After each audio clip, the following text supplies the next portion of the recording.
Voir l'invisible est le sujet qui guidera mon travail ce semestre. Il est mené en collaboration avec le physicien et professeur Julien Bobroff. Tout au long de l'élaboration de ce projet, j'ai tenu un carnet de bord.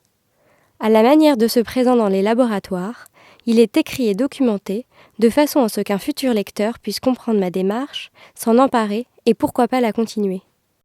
J'ai débuté mon projet avec l'intention de modéliser des éléments microscopiques en 3D. L'échelle micro est inaccessible à notre vision directe. L'œil humain a donc besoin d'outils pour y avoir accès.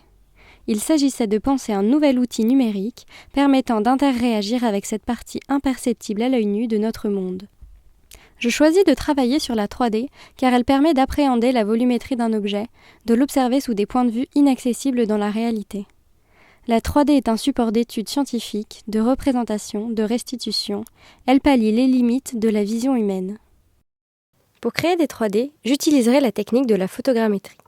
Il s'agit d'une des plus anciennes techniques de mise en relief d'un sujet à partir de photos. Elle utilise le même principe stéréoscopique que la vision humaine. C'est-à-dire que comme le cerveau humain, elle produit une image en relief à partir d'images planes provenant de points de vue différents. On effectue une série de prises de vue autour d'un objet. Les photos sont traitées par un logiciel qui va replacer la position de l'appareil photo dans l'espace. Le modèle 3D se construit alors avec un nuage de points qui sont ensuite reliés ensemble pour former un maillage de polygones, la peau de l'objet. Dans un premier temps, j'expérimente la photogrammétrie avec des prises de vue faites au microscope USB. Le microscope capture une partie très restreinte de l'objet et la faible profondeur de champ amène de grandes zones de flou dans les photos. Le traitement de ces images a été source de beaucoup d'erreurs, mais j'obtiens des paysages au relief troublant et fantastique, inexploitables d'un point de vue scientifique, mais dont l'esthétique me paraît importante à questionner.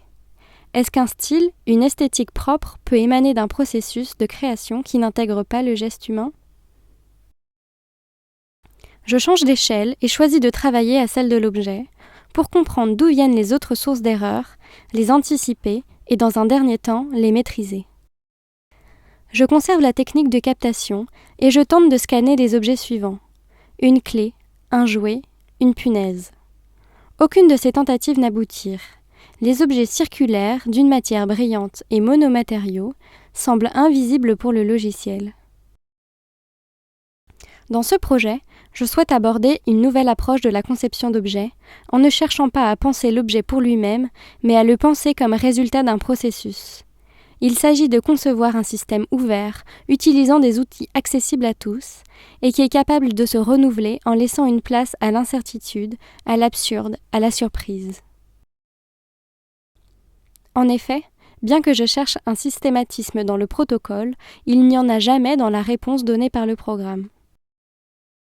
Je décide de m'intéresser aux aberrations numériques et à comment elles peuvent produire de la forme nouvelle.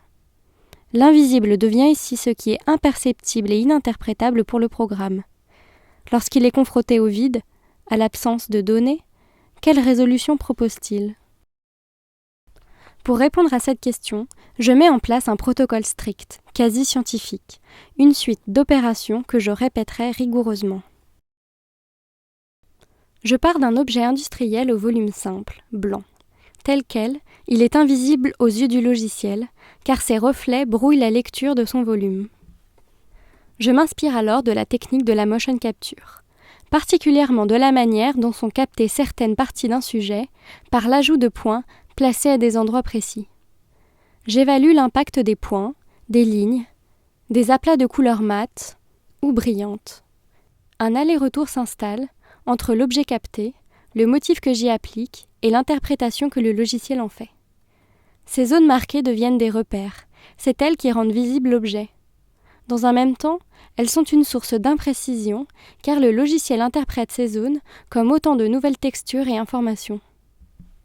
L'objet est photographié à 360 degrés dans 3 positions avec un réflexe sur pied. Les photos sont traitées via le logiciel de création de maillage tridimensionnel Memento.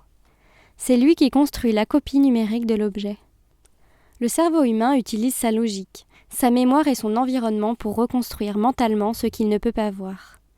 Le logiciel, quant à lui, répète les mêmes erreurs, procède à des résolutions optimales pour lui, mais qui sont pour nous non rationnelles, presque absurdes. Ce projet propose de créer un monde de formes et de textures nouvelles, émanant d'un protocole établi. Ce sont les failles, les aberrations, les défauts de captation, le manque d'information ou leur mauvaise interprétation qui donnent naissance à cet univers indépendant qui n'aurait pu exister autrement. Les formes qu'il produit sont la résolution proposée face au manque, elles sont des artefacts.